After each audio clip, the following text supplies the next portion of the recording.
केवल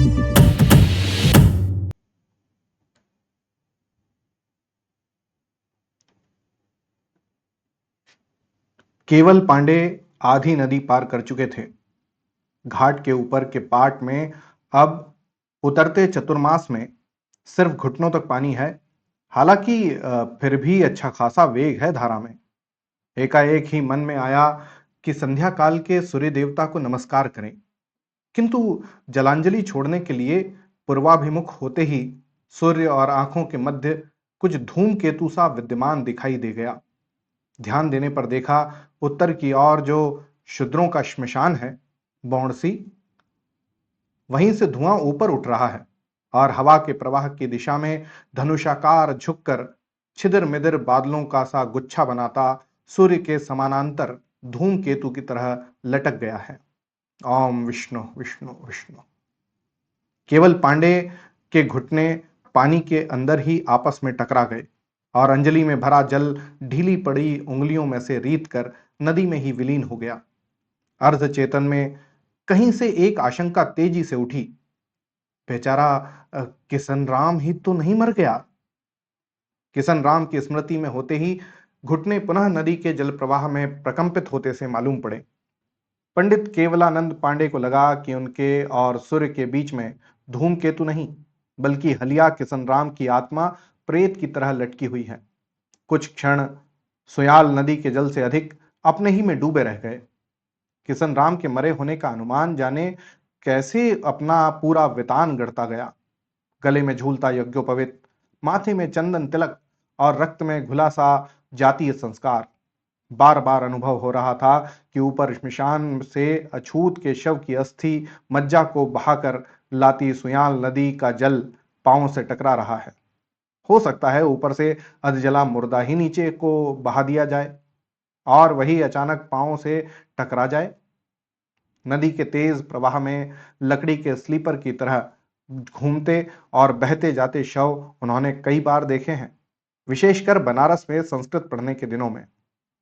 हालांकि इधर से सोयाल पार करते ही गांव से लगा अरण्य आरंभ हो जाता है। अब सूर्यास्त के आसपास के समय ऊंचे ऊंचे चीड़ वृक्षों की छायाएं पूर्व की ओर प्रतिच्छायित हो रही थी। दूर ढलानों पर गाय बकरियों के झुंड चरते दिखाई पड़ रहे थे। कुछ दूर यों ही दूर तक देखते आखिर नदी पार करके अपने गांव की ओर बढ़ने की जगह केवल पांडे तेजी से इस पार ही लौट आए। उन्हें लगा आगे की ओर का पानी चीर सकने की क्षमता घुटनों में नहीं रह गई। धुआं देखने से पहले भी आधी नदी पार करते में न जाने इतने आकस्मिक रूप से क्यों किशन राम की याद आई थी कि उन्हें लगा था वो नदी के पाट को अपने पांव से ठीक वैसे ही चीर रहे हैं जैसे किशन राम हल की फाल से खेत को चीरता है।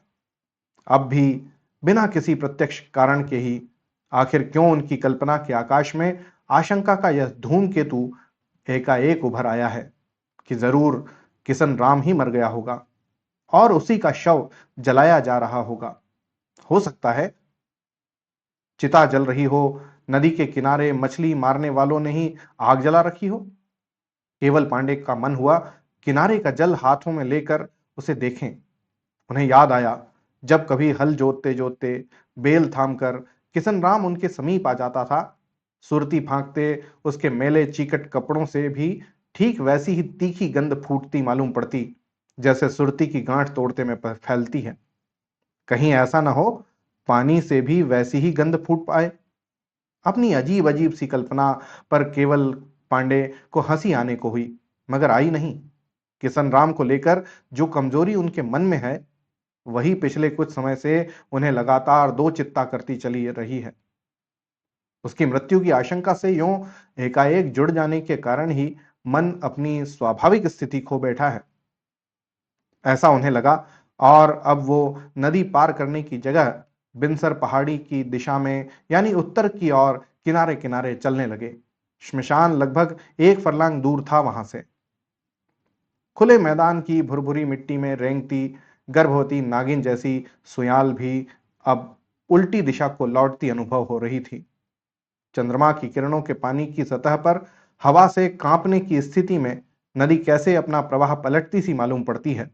और तब किनारे किनारे कुछ फासला रखकर चलते रहिए तो चंद्रमा की तरह नदी भी अपने साथ साथ चलती दिखती है।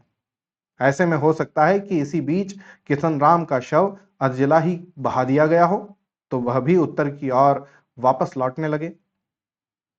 कुछ दूर आगे बढ़ते ही सामने ही एक गहरा ताल दिखाई दिया, तो लगा कहीं ऐसा ना हो शव यहां तक बह आया हो और मछलियां उसे नोच रही हों।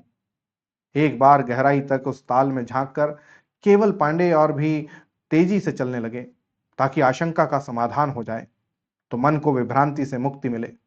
धोती की कांच को उन्होंने कंधे पर डाल लिया ताकि नीचे झुककर ताल में झांकने में सुविधा रहे। सोयाल कभी देखी हो किसी ने तो वह जानता है कि कार्तिक के प्रारंभ में, जबकि बाढ़ की ऋतु व्यतीत हो चुकी होती है, तब इसका जल कितना पारदर्शी हुआ रहता है। लेकिन चूंकि अभी चतुर्मास को बीते कुछ अधिक समय नहीं बीता हुआ है, इसलिए आसानी से इसके प्रवाह में पांव टिक नहीं सकते। और देखिए कि जैसे पहाड़ की कई औरतें चांदी के रुपयों की माला पहने रहती है, कुछ दूरी तक डोरी, फिर पहला रुपया, उसके बाद फिर कुछ दूर तक डोरी और फिर चांदी का दूसरा रुपया। लगभग वैसा ही अंतराल सुयाल नदी में है। उद्गम में से उद्गम से कुछ दूरी तक नदी किसी आकृति, फिर पहला ताल, उसके बाद फिर कुछ दूर तक वही प्रकृति के गले में की डोरी और फिर दूसरा ताल, और यही सिलसिला जब तक कि कोसी में समाहित न हो जाए। केवल पांडे की जजमानी का भी कुछ ऐसा सिलसिला है कि कहा जाए कि लगभग जहां तक सोयाल जाती है।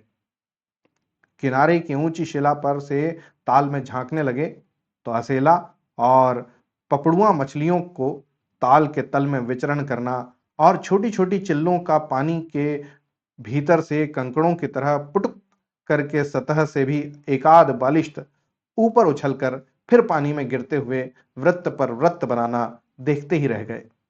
याद आया कि जब व्रतबंध न हुआ था, कभी कभी ताल में किशन राम के साथ मछलियां मारते अन्य शूद्र हम उम्र के साथ स्वयं भी कूद पड़ते थे। घर में कोई मछली खाता नहीं था, लेकिन मैन लगी मछलियों को पकड़ने में जो आनंद आता था। रामबाण के पत्ते कूट कर पानी में डाल दिए गए हैं और मेड़ बंधे पानी में साबुन का सा झाग उतर आया है और अर्ध मूर्छित सी मछलियां सतह पर चक्कर काट रही हैं और हथेलियां फैलाने पर ही पकड़ में आ जाती हैं। केवलानंद पांडे और किशन राम की उम्र में विशेष फर्क नहीं, शायद 2-3 वर्ष बड़ा हो किशन राम, मगर केवल पांडे की तुलना में बहुत जल्दी ही बूढ़ा दिखने लग गया। 65वां वर्ष पार करते हुए भी पांडे जी के गौर प्रशस्त ललाट में का तिलक रेखाओं में नहीं डूबता है, मगर किशन राम की कमर झुक गई। बचपन से ही किशन राम को देखा, एक ही अरण्य में वृक्षों के साथ साथ आकाश की ओर बढ़ने की तरह। किशन राम के पिता की 3 पत्नियां थी और बहुत बड़ा परिवार, खाने पहनने को पूरा पड़ता न था। दूसरों के यहाँ मेहनत मजदूरी का अनवरत सिलसिला दिन रात कंधों पर लदा रहता।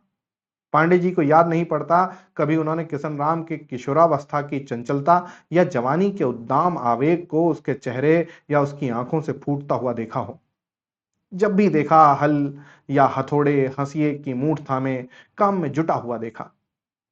किशोरावस्था गांव में गुजारकर मिडिल पास करके केवल पांडे पहले मामा के यहाँ नैनीताल और फिर वहां से अपनी वाग्दत्ता के पिता के पास बनारस पढ़ने चले गए।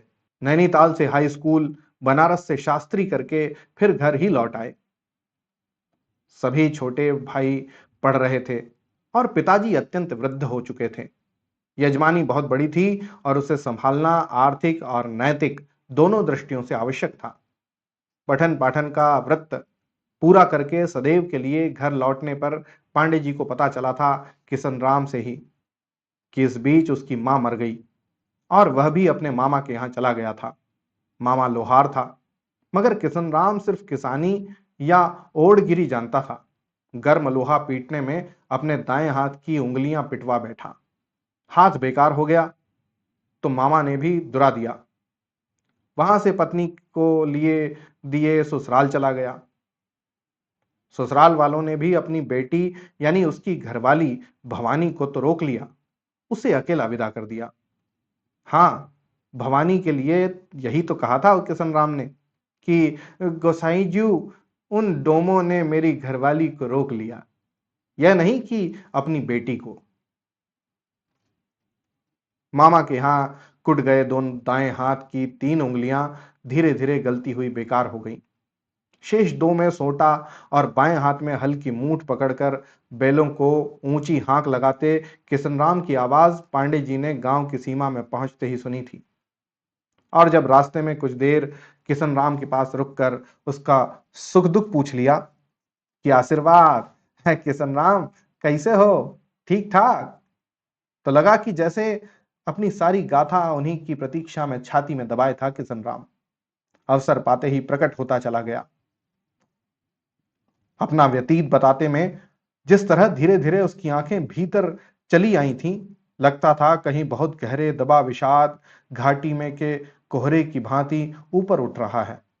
उसकी आंखों में आर्द्रता थी, जैसे कि बांध बांध कर ऊपर की ओर उठाए हुए पानी की सतह। किशन राम को रोते देखने का यह अवसर पहला था, अन्यथा उसकी शुष्क आंखों में तो सदैव एक दीन मुस्कुराहट ही देखी थी उन्होंने। कठोर परिश्रम के क्षणों में पसीने से लथपथ उसकी देह देखने से भले ही अनुभूति होती हो कि क्या यह अपनी त्वचा में से आंसू बहाता होगा। और पांडे जी को तब भी तो विचित्र सी कल्पना हो आती थी कभी कभी कि किशन राम कहीं अभिशप्त इंद्र तो नहीं, कि इसकी सारी देह में आंखें ही आंखें फूट आए। पसीना वह पहुंचता भी तो इतने जतन से था, लगता था गालों पर से निथरते आंसू पहुंच रहा हो। ऐसे में एकटक उसकी ओर देखते रहने पर मुंह में कैसा खारा खारा पंसा उमसने लगता था। लेकिन तब तक यह सुरती की गांठ तोड़ते में फैलने वाली जैसी तीखी गंध उसमें से फूट कर नहीं आती थी।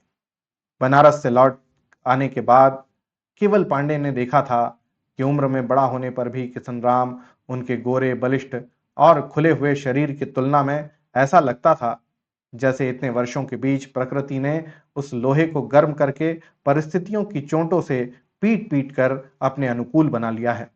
खेत जोतते, पेड़ काटकर गिंडे बनाते, हल जोतते या पत्थर तोड़ते में वह अपनी संपूर्ण ऐन्द्रिकता में उभरता हुआ सा अंततः जैसे प्रकृति में समा जाता था। पांडे जी को यह अनोखा दृश्य बार बार याद आता है जब 14 वर्षों की उम्र में ही शादी हो जाने के बाद किशन राम दुर्गुन यानी गौना के लिए अपनी पत्नी को उसके मायके ले जा रहा था और वो मिडिल स्कूल से लौट रहे थे। छोटी सी ठिगनी सांवली लड़की, गाढ़े रंग का घाघरा और गुलाबी रंग का पिछोड़ा पहने बड़े इत्मीनान से बीड़ी पीते पीते उसके पीछे पीछे चली आ रही थी। किशन राम ने महाराज कहकर जमीन में मत्था टेकते हुए पांडे जी को प्रणाम किया था तो उसने जल्दी से बीड़ी को अपनी हथेली में ही घिस लिया था और फिर रो पड़ी थी। पांडे जी को हंसी आ गई थी। किशन राम भी हंस पड़ा। गोसाई, हमारी कौम में तो सारे कर्म कांड बचपन में ही सीख लेती हैं छोरियां। और आखिरकार शर्माते शर्माते पूछने लगा था कि शास्त्रों में किस उम्र तक आपस में खुलकर घर गृहस्थी की बातचीत करना निषिद्ध है। शास्त्र का उच्चारण करने में किशन राम का कंठ तब भी कुछ थरथरा गया था। पांडे जी बचपन से ही तीव्र बुद्धि के थे, समझ गए किन्हीं सयानों की बात को गांठ बांधे हुए है। भोले निश्चल स्वभाव किशन राम के प्रति उन्हें शुरू से ही आत्मीयता सी थी और एक झलक किशन राम की घरवाली की उन्होंने भी देख ली थी। एक हम उम्र की सी जिज्ञासा में धीरे से कहा था, अरे यार किशन राम, अभी तो खुद ही मैंने ही कोई शास्त्र ऐसा नहीं पढ़ा है। पिताजी संस्कृत पढ़ने काशी भेजने वाले हैं। 10-12 वर्ष बाद बटुक शास्त्री बनने के बाद लौटने पर तुझे बताऊंगा कि इस मामले में शास्त्रों में क्या लिखा है। और तब कैसे हंस पड़े थे वे दोनों एक साथ, जैसे कि अरण्य में फूल खिले हों। किशन राम की घरवाली के सिर पर निंगाले की डलिया थी। पीले पिछोड़े के छौर से ढकी हुई गौने की पूरियां रही होंगी। उसमें, और आलू के गुटके या गंडेरी का साग। कई वर्ष के बाद एक बार छुट्टियों में घर लौटे थे कुछ दिनों को, तो किशन राम से पूछा था उन्होंने कि किशन, कोई संतान हुई या नहीं? और किशन राम के उत्तर से उन्हें लगा था जैसे वह उसी दिन की प्रतीक्षा में है अभी, जबकि पांडे जी उसे शास्त्रों में लिखा उत्तर बताएंगे। काशी से शास्त्री करके लौट आने के बाद भी उनका मन वही प्रश्न पूछने को हो रहा था कि किशन राम की दुखांत गाथा से मन भर आया। उन्होंने अनुभव किया, इस बार किशन राम की घरवाली ने अधजली बीड़ी को अपनी हथेली में घिस लेने की जगह किशन राम के कलेजे के साथ घिसकर बुझा दिया है। और किशन राम के प्रति उनकी इस संवेदनशील कल्पना पर उसकी घरवाली कहीं अदृश्यमान तौर पर उपस्थित सी खिलखिला रही है। बचपन बीतते ना बीतते ही शादी हो गई थी किशन राम की। पूरी तरह सयाना होने तक में ही संबंध टूट भी गया। उन दिनों किशन राम अकेला ही रहता था। अनेकों के मना करने के बावजूद पांडे जी के पिताजी ने किशन राम को ही अपना हलिया रख लिया था। हलिया रख लेने के बाद खुद उन्होंने तथा पांडे जी की मां ने किशन राम से कहा था, किशन राम, पहली तो विश्राम लेने को डाल पर आकर बैठी हुई जैसे भुर्र उड़ गई, अब तू क्यों उसके लिए जोग धारण कर रहा है? अरे तू ब्याह कर लेता तो हमारी खेती भी कुछ और ज्यादा संभलती। बिना जोड़ी की को बेल तक नहीं खिलता रे, तू तो हलिया है। नहीं करता दूसरा ब्याह तो पहली को ही लौटा ला। किशन राम भली भांति जानता था, एक तो बिन घरवाली का हलिया वैसे ही पूरा श्रम नहीं कर पाता। गुसाइयों के खेत में तिस पर उसका तो दायां हाथ भी पूरा नहीं लगता है। लेकिन भवानी, शेष जीवन में उसके पुनरागमन की संभावना अब सिर्फ कल्पना में ही हो सकती थी। तब आखिरकार उसने एक दिन हाथ जोड़कर अपनी अनुपयोगिता को स्वीकार कर लिया और अपने सौतेले भाइयों में से किसी को हलिया रख लेने को कहते कहते वह रो पड़ा था। बुरांजू, मैं अभागा तो हाथ से झड़ी लोथ ही नहीं लौटा पाया, कलेजे से झड़ चुकी कैसे लौटाऊं। और उन दिनों गांव भर में यह बात फैल गई थी कि सयानी औरत का मन भी कैसा कोमल होता है, मां का जैसा। खुद कुसुमावती बहुरानी ने ही अपने हाथों से किशन राम के आंसू पोंछ दिए थे। ब्राह्मणी, वह भी पुरोहित घराने की, और अपने हाथों से शूद्र के आंसू पोंछे। लेकिन भैरव पांडे जी ने ही क्या कहा था कि यह अशुद्ध होना नहीं, शुद्ध होना है। केवल पांडे के पूछने पर कुसुमावती की आंखें फिर गीली हो आई थीं। बोली थी, दुख सभी का एक होता है। केवल मैंने आंसू पोंछे तो मेरे पांव के पास की मिट्टी उठाकर कपाल से लगाते हुए बोला था किशन राम, बोरानज्यू, पारस मणि ने लोहे का तसला छू दिया है। मेरे जन्म जन्म के पापों का तारण हो गया। जन्मा शूद्र है मगर बड़ा मोह, बड़ा वैराग्य है किसनिया में। भवानी ने तो अपना नाम गारत कर दिया, इस भोला भंडारी को उजाड़ कर गई। पांडे जी अनुभव करते रहे थे कि कहीं भवानी के प्रति किशन राम के अति मोह था और इसीलिए ही है इतना विराग। उन दिनों हफ्ते हफ्ते किशन राम अपने कपड़े भी धोता था, भोजन भी नित्य समय पर कर लेता। खेतों में काम होता तो पांडे जी के घर से ही रोटियां जाती थीं और किशन राम विनम्रता पूर्वक केवल पांडे की बहू से कह देता, बुरांजू, रोटियां मुझे टेम से ही देना। एक दिन खेत जोतने से निपट कर किशन राम सुयाल के किनारे कपड़े धो रहा था, सिर्फ लंगोटी पहने, कमर से नीचे पानी और ऊपर धूप में जाने किस ध्यान में टखनों तक पानी में डूबे बगुले की तरह खड़ा था। लंगोटी पानी की पारदर्शित और हवा की हिलोर में अपनी धुरी पर से उड़ान भरती मालूम पड़ती थी। शेष कपड़े सूखने डाल रखे थे। तभी यजमानी से लौटते पांडे जी आए। उनके नदी पार करते समय वह जल्दी जल्दी पानी से अलग हट गया था कि उसके पांव का छुआ जल उन्हें न लगे। पांडे जी ने यजमानी से मिली मिठाई में से कुछ मिठाई उसे दी थी और कहा था, किशन, अच्छा नहीं किया भवानी ने, नहीं तो तुझे अपने हाथों से खाना पकाने और कपड़े धोने से मुक्ति मिलती। और तू और मैं तो साथ मछलियां पकड़ते थे, अब तू यूं नदी छोड़ के अलग क्यों होने लगा? इतनी दूर तक छूत मैं नहीं मानता रे। किशन राम के हाथ जुड़ाए थे और होठों पर हल्की सी हंसी। महाराज, जिस दिन बड़ी बोरांजू के सोने की छड़ी जैसी उंगलियों का स्पर्श पा लिया आंखों ने, उस दिन से कलेजे की जलन से कुछ मुक्ति मिल गई। इतना ही बहुत। नहीं तो कहाँ अपवित्र कहाँ पवित्र। यूं ही वर्षों बीतते गए। केवल के पिता भैरव पांडे जाते रहे और कुसुमावती बहू भी। धीरे धीरे किशन राम की कमर भी झुकने लगी, मगर हल उसने नहीं छोड़ा। जब तक खुद वह हल नहीं छोड़े तब तक हलिया न बदला जाए, केवल पांडे निर्णय कर चुके थे।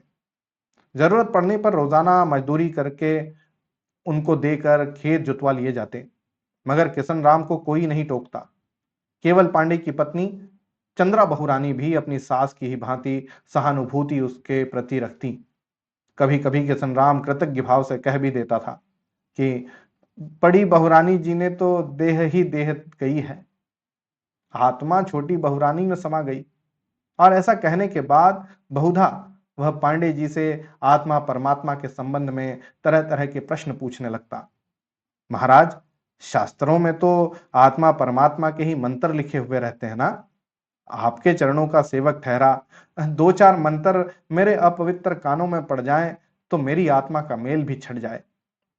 क्या करूं गोसाई, घास खाने वाले पशु बैल नहीं हुए, अनाज खाने वाले पशु किशन राम ही हो गया। आपका जन्म जन्मांतरों का सेवक हुआ मैं। गोसाई जी, दो चार मंत्र ऐसे मार दीजिए इस शरणागत किशन राम के फूटे कपाल में भी कि से आगे क्या, इसे सिर्फ उसकी आंखों में ही पढ़ा जा सके तो पढ़ा जा सके। तुरंत बात बदलता पूछने लगता, महाराज, मरने के बाद आत्मा कहीं परलोक को चली जाती है या इसी लोक में भटकती रह जाती है? 84 लाख योनियों में एक योनि प्रेतात्मा योनि भी होती है। यह जानने के बाद से किशन राम और अधिक जिज्ञासु हो गया था कि आत्मा की इच्छा न होने पर भी क्या देह मात्र की इच्छा से प्रेत योनि मिल सकती है? जब यजमानी में नहीं जाना होता, पांडे जी खेतों में चले जाते। उन्हें इस बात का बोध था कि जब चंद्रा बहुरानी खेत में होती है, किशन राम एकदम दत्त चित्त होकर काम करता रहता है। मगर जब पांडे जी खुद होते हैं तो बार बार सुरती फांकने के बहाने उनसे तरह तरह की बातें पूछने लगता है। उसकी बेतुकी बातों से अब अनुभव करने पर भी पांडे जी किशन राम के प्रति कठोर नहीं हो पाते थे। जैसी बहकी बहकी बातें वह इन दिनों करने लगा था, वही भाषित होता दिखता था कि निरंतर अंतर्मुखी होता जा रहा है। आंखें इतनी धस गई थीं अंदर कि मरने के बाद तालाब में डूबी पड़ी मछली जैसी कोई चीज उनमें चमकती मालूम होती थी। और पांडे जी को लगने लगता था कि उसकी मृत्यु आसन्न मृत्यु का पूर्वाभास है क्या? औरत संतानहीन लोगों की इस लोक में मुक्ति नहीं हो पाती है और वे रात रात भर मशाले हाथ में थामे अपने लिए पत्नी और संतति खोजते कायाहीन प्रेत रूप में भटकते रहते हैं, टोले बनाकर। ऐसा कभी पांडे जी ने ही उसे बताया था। यह भी कि उच्च जाति के लोग जो प्रेत यानी में ज्यादा नहीं जाते, औरत संतति से वंचित रहने पर भी उसका कारण यह कि उनकी सद्गति शास्त्रोक्त पद्धति से हो जाती है। यह सब जानने के बाद से किशन राम निरंतर उनसे सद्गति के बारे में तरह तरह के प्रश्न पूछने लगता। अभी कुछ ही दिन पहले उसने फिर पूछा था कि खुद प्रेत योनि में भटका जाए या कि जिस पर तृष्णा रह गई हो उस पर प्रेत रूप में छाया चली जाए तो उससे मुक्ति का क्या उपाय है? कई बार पूछने पर किशन राम कुछ खुला था। महाराज, आप तो मेरे इष्ट देवता सरीखे हैं, आपसे क्या छिपाना। इधर शरीर बहुत कमजोर हो चला, समय से खाना नहीं पाता, वात पित्त पड़ गया, ठीक से आंख भी नहीं लग पाती और समय पर नहाने कपड़े धोने की शक्ति अब रही नहीं गोसाई जी। और जब जब भूख से पेट जलता है, जब जब खांसी और चड़क से देह टूटने को हो जाती है और इधर उधर झांकने पर सिर्फ अपनी ही दुर्गंध अपनी ही प्रेत जैसी छाया घेरने लगती है तो पापी चित्त बस में नहीं रहता। गोसाईजू, जिसे जवानी में कभी गाली नहीं दी, उसे अब मरते समय न जाने कैसी भयंकर और पलीद गालियां बकने लग जाता हूं। आत्मा फांसी के फंदे पर लटकी हुई से धिक्कारती रहती है, किशन राम धिक्कार है रे तुझ ढोंग को। अब मरते समय पिशाच क्यों बन रहा है? अब मसान घाट की तरफ जाते समय अपनी घरवाली को राण पातर मत कह रे कसाई। मगर ये दो ठूंठ उंगलियां चरस भरी बीड़ी जैसी सुलगती मेरे कपाल को दागती रहती हैं। अरे पात्रा, तूने जो मेरा कलेजा ही निकाल नहीं लिया होता तो आज इस वृद्धावस्था में तू नहीं कोई और तो होती। गोसाईजू, कहीं मैं प्रेत बन गया तो? किशन राम, भवानी को तू भूला नहीं है रे? जैसी दगा कर वह गई है तेरे साथ, किसी और के साथ करती तो वह थू थू थूकता और दूसरी ले जाता। मगर तेरा मोह तो घटा नहीं, विषाद चाहे जितना बड़ा हो। तेरी गालियां प्रेत पिशाच की नहीं, दुखी मनुष्य की हैं। गोसाईजू, डाल पात टूटा वृक्ष तो फिर से पुंगुर जाता है, मगर जड़ से उखड़ा क्या करे? जब तक हाथ पांव चलते रहे, टेम से पेट को आग बुझाना, टेम से मेले कपड़े धोना, इसीलिए करता रहा कि नहीं कर पाऊंगा। भवानी के लिए गाली निकलेगी मुंह से। महाराज, आपने तो उसे पुरपुतली की तरह मेरे आगे पीछे उड़ते खुद ही देखा था। उस तितली जैसी चक्कर काटती की गंवा देने के बाद कोई दूसरी सयानी औरत ले आता तो लगता आगे पीछे झपट्टे मार रही है। महाराज, आप भी कहते होंगे इस किसनवा डोम की मति वृद्धावस्था में चौपट हो गई, मगर मैंने उस पुरपुतली को कभी इतनी दूर नहीं उड़ाना चाहा कि दिखना ही बंद हो जाए। गोसाईजू, मैं कपाल में हाथ लगाए आकाश हेरता रहूं, वह दोपहरी का तारा हो जाए।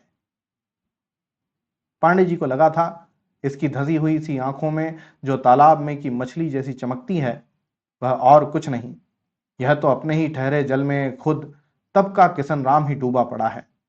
जब वह बीड़ी का जलता ठूंठ हथेली में घिस लेने वाली किशोरी भवानी को साथ लेकर काम पर निकलता और शास्त्रों की व्यवस्था पूछता फिरता था कि महाराज, शास्त्रों में घरवाली के संबंध में जन्म जन्मांतरों का संबंध माना गया है ना? अभी कुछ ही दिन पहले उसने कहा था, महाराज, आजकल जो तड़प रहा हूं इसीलिए कि म्लेच्छ योनि को पहले ही ठहरा, ऊपर से यह संसारी कुटिल चित्त की हाय हाय। गरुड़ पुराण सुनने को तो पहले ही हक नहीं ठहरा, फिर सुनाए भी कौन? कभी कभी जंगल में आंखें बंद करके लेट जाता हूं। गोसाईजू, कोई आकाश में उड़ता गरुड़ पक्षी ही मुझे मुर्दा समझ करके मेरे माथे पर बैठकर टिटकारी छोड़ जाए। महाराज, अवदे तारण तरण की उतनी चिंता नहीं, इसी ध्यान से डरता हूं कि कहीं प्रेत योनि में गया तो उसे न लग जाऊं। हमारी सौतेली महतारी में हमारे बाप का प्रेत आने लगा महाराज। उसके लड़के गरम चिमटों से दाग देते हैं उसे। वह 90 साल की बुढ़िया रोती बिलबिलाती है। कहीं भवानी के लड़के भी उसे ऐसे ही न दागे, जिसे जीते जी अपना सारा हक हुक्म होते भी कठोर वचन तक नहीं कह सका कि जाने दे रे किशन राम, पुतली जैसी उड़ती छोरी है, जहां उसकी मर्जी जाए वहीं बैठने दे। उसे ही मरने के बाद दागते कैसे देख सकूंगा? अच्छा गोसाईजू, अगर कोई आदमी जीते जी अपनी आंखें निकालकर किसी गरुड़ पक्षी को दान कर दे तो वह प्रेत योनि में भी अंधा ही रहता है या नहीं? पांडे जी अनुभव कर रहे थे ज्यो ज्यो किशन राम मृत्यु की ओर बढ़ रहा है, त्यों त्यों भवानी एक रंग बिरंगी तितली की तरह उसके अंदर ही अंदर उड़ती उसे एक ऐसे विभ्रम की ओर ले जा रही है जहां मन के बवंडरों के प्रतिरोध की क्षमता न देह में रह जाए न बुद्धि में। वे डरने लगे थे। कभी अपनी अंध भावुकता में किशन राम सचमुच न आंखें निकाल बैठे। उसकी धसी आंखों में झांकने पर उनको लगता किशन राम ने मछली पकड़ने के जाल को ऊपर से मूठ बांधकर नीचे की और गहराइयों में फैला दिया है, और बार बार उसकी अतृप्त कामनाएं उस जाल में फंसकर छटपटाती हैं। बार बार वह अपना ही यह माया जाल अंदर की ओर समेटने की कोशिश करता है, और तब उसकी आंखों के आसपास की झुर्रियां ऐसी आपस में सिमट आती हैं कि लगता है जाल की बंधी हुई मूठ एकदम कस दी गई है और डोरियों में भीगा पानी निचुड़ रहा है। ऐसी आंखों को अपनी ही देह पर सहना कितना कठिन होता होगा, जिन्हें दूसरे तक न सह सकें। उस निरे, अशिक्षित और अबोध किशन राम की आंखों की गहराई में जो चमक दिखाई देती थी, पानी के तल में मरी पड़ी मछलियों की सी चमक, उसे देखने में पांडे जी को यक्ष युधिष्ठिर प्रसंग याद आ जाता। उन्हें लगता, बिना अपनी प्रश्नाकुल आंखों के लिए तृप्ति पाए यह किशन राम उन्हें छोड़ेगा नहीं, न जीते जी न उपरांत।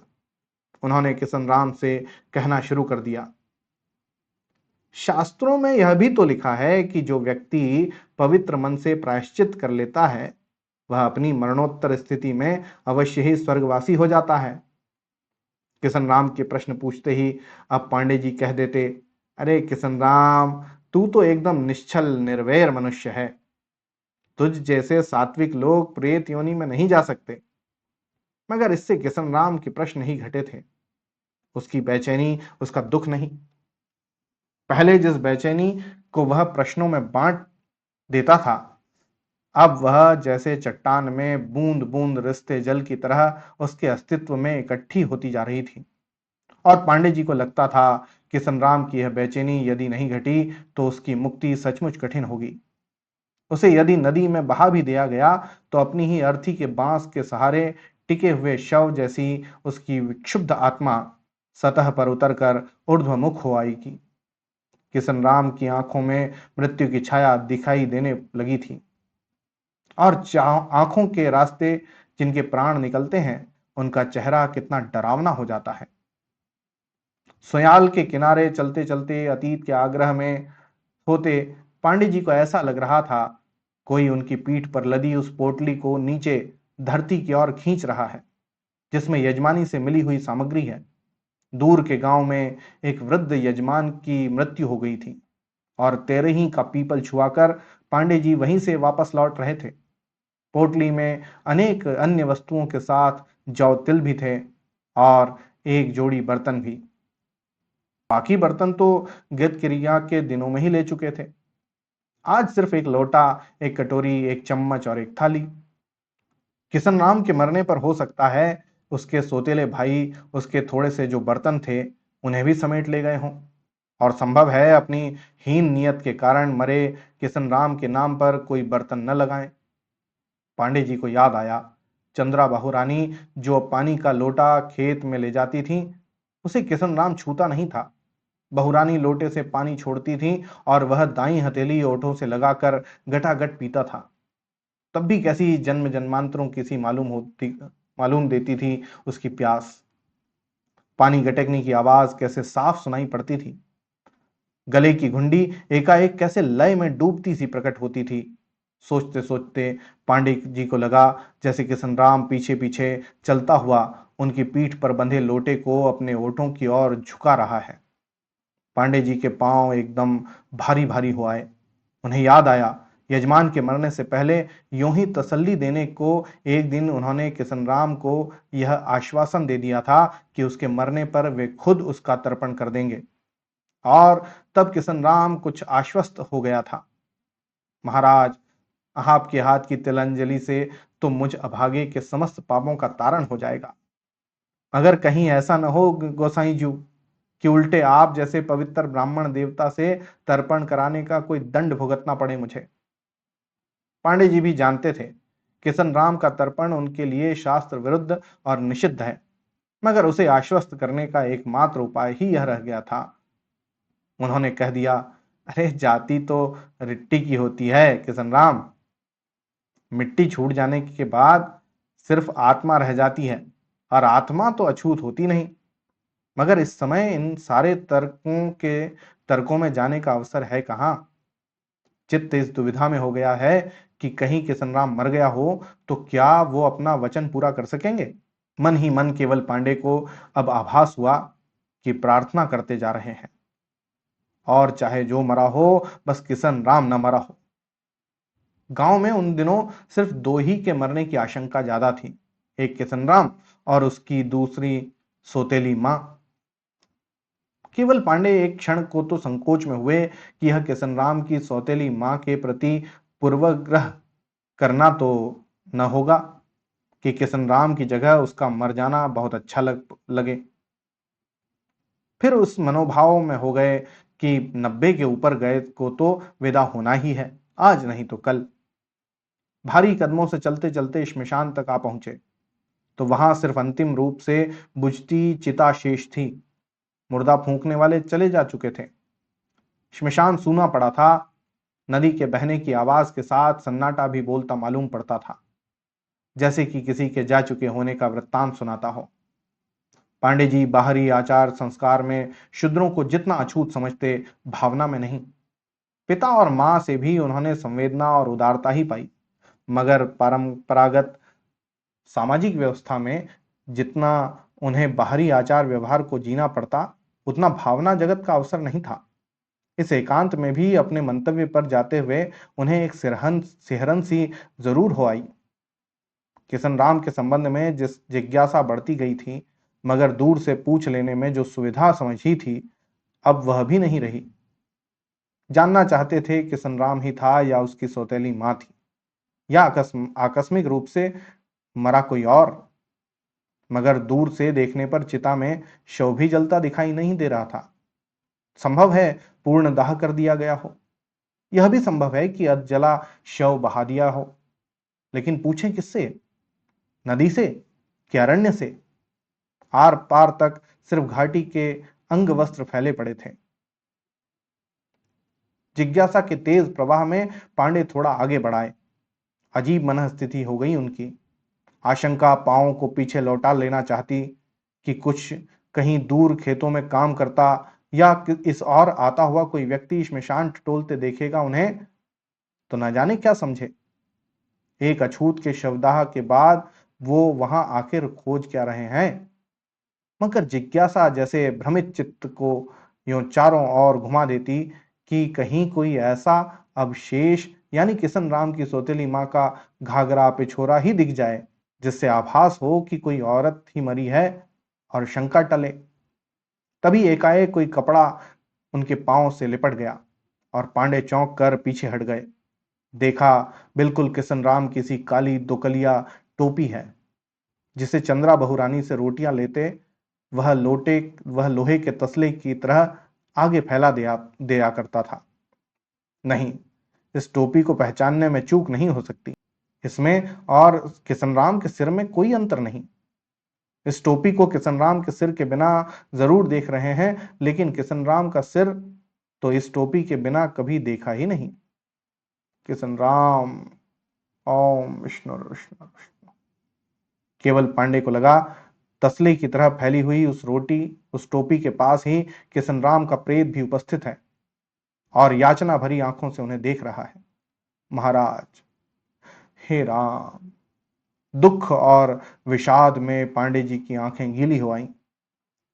अब तक अंधेरे में के सांप की तरह डोलती आशंका के प्रमाण सिद्ध हो जाने के से पांव अपने आप एकदम हल्के हो गए, जैसे घटना का घटित हो चुकना सारे भ्रमों से निर्भ्रांत कर गया हो। केवल पांडे थोड़ा पीछे लौटकर फिर आगे निकल आए, गांव की ओर जाने वाली सड़क पकड़ने के लिए।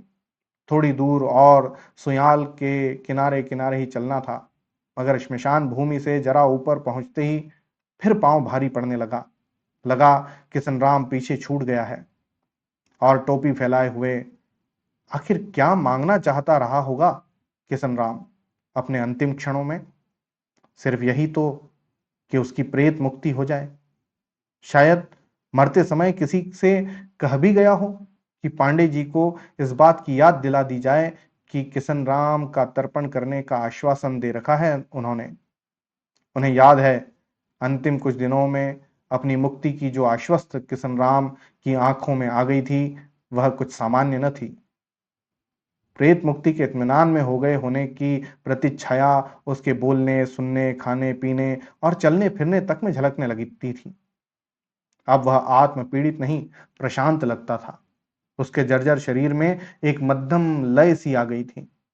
केवल पांडे का यह कहना कि एकांत में ही वो शास्त्रोक्त विधि से उसका तर्पण कर देंगे, सुनकर वह वैरागियों की किसी सौम्यता में खो गया था। अब कहीं ऐसा न हो उसकी मरणोत्तर आत्मा यही फिर खोजती रही हो कि पांडे उसको तर्पण करते भी हैं या नहीं। केवल पांडे ज्यों ज्यों आगे बढ़ते जाते, लगता था किशन राम उनको पीछे लौटा लेना चाहता है और इससे मुक्ति का एकमात्र उपाय है उसका तर्पण कर दिया जाए। तमाम तमाम दुविधाओं के से मुक्ति का यही एक मार्ग शेष है। जाति बिरादरी के लोगों की जानकारी में तो कुछ भी करना संभव नहीं। यहाँ इस सोयाल घाटी के एकांत में तो सिर्फ वह ईश्वर साक्षी रहेगा जिसके लिए मनुष्य मनुष्य सब एक है। न कोई डोम है, न कोई ब्राह्मण, न ठाकुर। मगर श्मशान के समीप ही तर्पण करने पर कोई आता जाता देखेगा तो प्रश्नवाचक आंखों से घूरेगा जरूर, और कहीं यह अफवाह न फैला दे कि पैसे के लोभी ब्राह्मण अब चोरी चोरी शूद्रों के का पौरोहित्य भी करने लगे।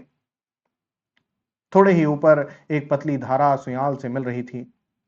पांडे जी आगे बढ़े और संगम के पास एक ऊंची शिला पर पोटली रख दी। पोटली खोलते में लोटा एकाएक देव प्रेरित सा बाहर को लुढ़क पड़ा। पांडे जी का मन भर आया। थोड़ी देर तक वो किशन राम के साथ बीते बाल्यावस्था के क्षणों की स्मृति में डूबे ही रह गए। आखिर धीरे से जल भरकर उन्होंने नदी किनारे की मिट्टी में बेदी जैसी बनाकर लोटा रख दिया। जिंदगी भर तो यजमानों की हथेली से दान ही ग्रहण किया है, आज थोड़ा सा दान अपने सेवक के नाम पर स्वयं भी क्यों न ग्रहण कर लें। चिंतना में उदार होते होते पांडे यह भी भूल गए कि एक शूद्र के तर्पण कर रहे हैं।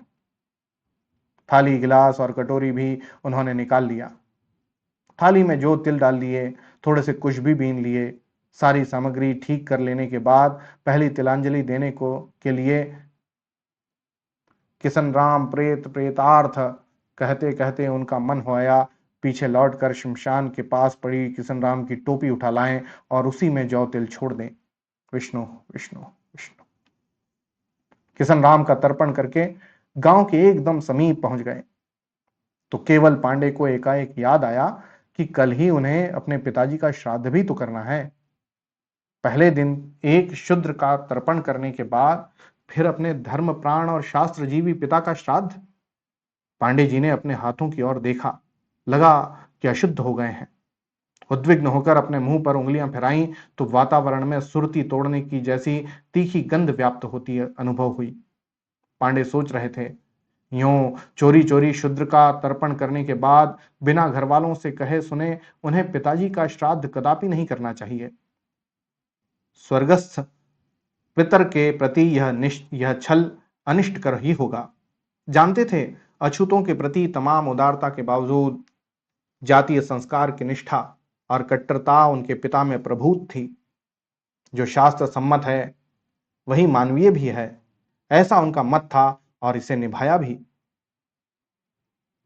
जिसने जीवन भर शास्त्र विरुद्ध कोई काम नहीं किया, उसी का श्राद्ध अशुद्ध हाथों से कैसे किया जा सकता है।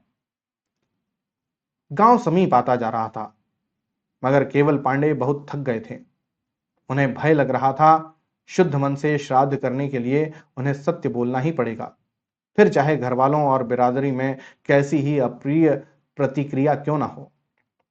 उन्हें लगा किशन राम की प्रेत मुक्ति तो हो गई होगी, लेकिन जब शुद्ध तर्पण के पश्चाताप का प्रेत उनसे चिपट गया है। किशन राम की याद आने पर माथे का पसीना पोंछते हुए उन्होंने पुनः श्मशान की दिशा की ओर आंख उठाई। लगा अस्ताचलगामी सूर्य और उनके बीच में समय उनका अपना ही प्रेत लटका हुआ है, और इसी अवसन्नता में कुछ देर वहीं पगडंडी के किनारे की शिला पर बैठे ही रह गए। सौतेली मां को फूंक कर दूसरे रास्ते से घर को वापस लौटते किशन राम ने केवल पांडे को ध्यान में डूबा हुआ सा उदास सड़क के किनारे बैठे देखा तो परम श्रद्धा भाव में महाराज कहते हुए दंडवत में झुका। जैसे कहीं अंतरिक्ष में से आती सी पुकार को सुनकर केवल पांडे ने चौंक कर सामने की ओर दृष्टि की तो किशन राम का नंगा सिर दिखाई दिया। बीच सिर में जहां पर बाल नहीं रह गए थे, पसीने की बूंदें थीं। केवल पांडे चकित से देखते ही रह गए। किशन राम दोनों हाथ दंडवत में जोड़े जमीन पर यथावत झुका ही था। जीता रहो, जीता रहो, कहने को हाथ ऊपर उठाते हुए केवल पांडे को लगा जैसे अपने को आसमान में लटके किसी प्रेत के बंधन से मुक्त कर रहे हों।